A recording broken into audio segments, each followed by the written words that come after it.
Hello po. Ito po, may gawa po tayong TV, 50 inches. Ito po yung board niya, original. Kulay puti po na yan. Yan po yung original na board. Yung ginawa po natin ay convert po natin ng board na malaki. Yung matibay po siya, yung high ampere po.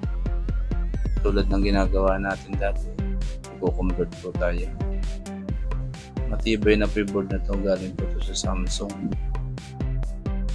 Samsung na mga LCD pa. Yung mga sinauna po, yun po yung matitibay yan, malalakas ang ampere.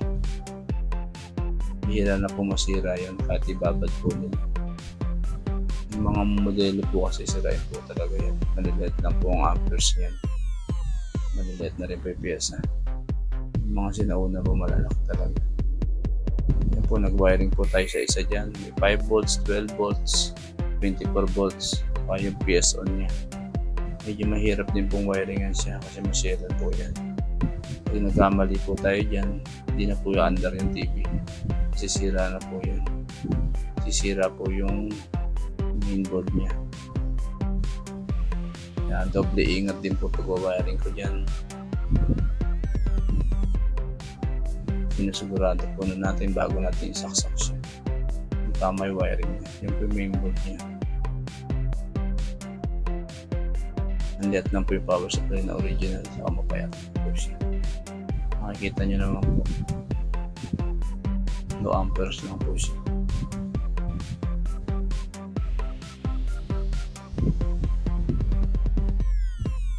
Yan po yung malaki ng board.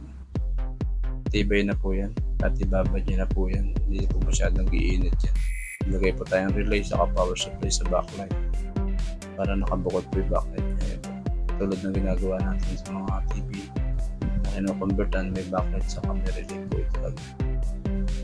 Testing po natin saksak. Yan po, meron na po siyang pilot light na pula. Power po natin. Yan po, verde na po siya. Nag-change color na po yung pilot light. May backlight na po siya. Milaw na po yung backlight sa likod. Lipin po natin. Yan na po. Ma-under na po siya. Higher Android po. Yan po, ma-under na po siya. Tama po lahat yung wiring natin. Mandar na po siya. Kasi hindi po under yan. Isira po yan. Kasi magkakamali-mali ang wiring. Yan po, mandar na po siya. Okay na po. Gagawin po natin yan. Iti-testing po natin ng mga ilang araw yan. Bago natin siya i-deliver. Kasi po ang problema po niya ay namamatay pagka minsan sandali lang, minsan matagal, mamatay daw siya, sabi ng may-ari. Nakita ko nga po sila yung power supply, kinakapos po ng kuryente, bumabagsak po siya konti. Tapos pag mainit na, mamatay na siya. Kaya pinalitan ko po siya. Nagpatunapan na po natin siya. Ang may-ari po nito ay si Kajun, taga-Panasahan po. Technician din po siya. Pinasal lang po siya sa atin. Marami po kasi siyang gawa doon. Itindahan din po siya. Hindi niya po masikaso. Pinasal lang po siya sa atin. Taga-Panasahan, Malolos po siya. Yan po, higher Android na po. Tinakban na po natin siya. Basta testing po sa loob yan ilang araw para sigurado. Modelo po yan, frameless po yan. Yan po, wala po siyang frame. Yan po. Salamat sa pagtitiwala ni Kajun.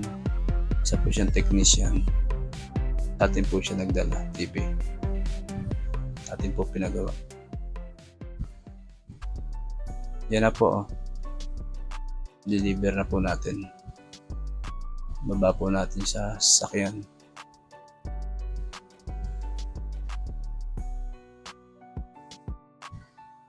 Yan po. Tabing highway po siya. Pasok po natin sa bahay nila. Ito po yung gate nila. Kaya po yung tindahan niya. sa gilid po.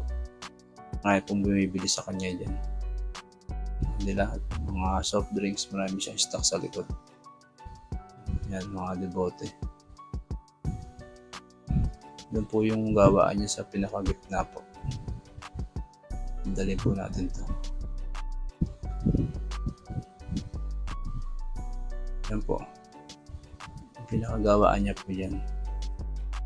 Marami rin po siyang gawa. Mga kapitbahay nila nakilala niya. Tagal na po siyang technician. Tatagal na po siyang batikan na technician din po. Hindi lang po na niya masikaso talaga. Dahil nagtitinda pa raw po siya.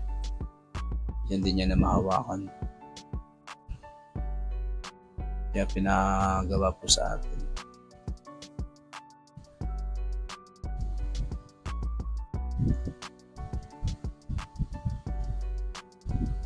Yan po yung shop niya.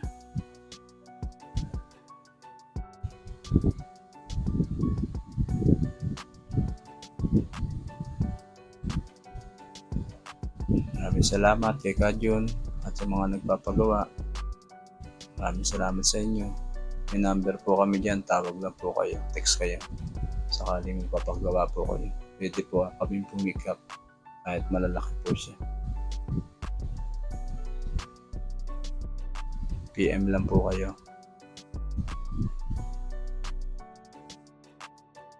Yan po siya. Maandar na po siya.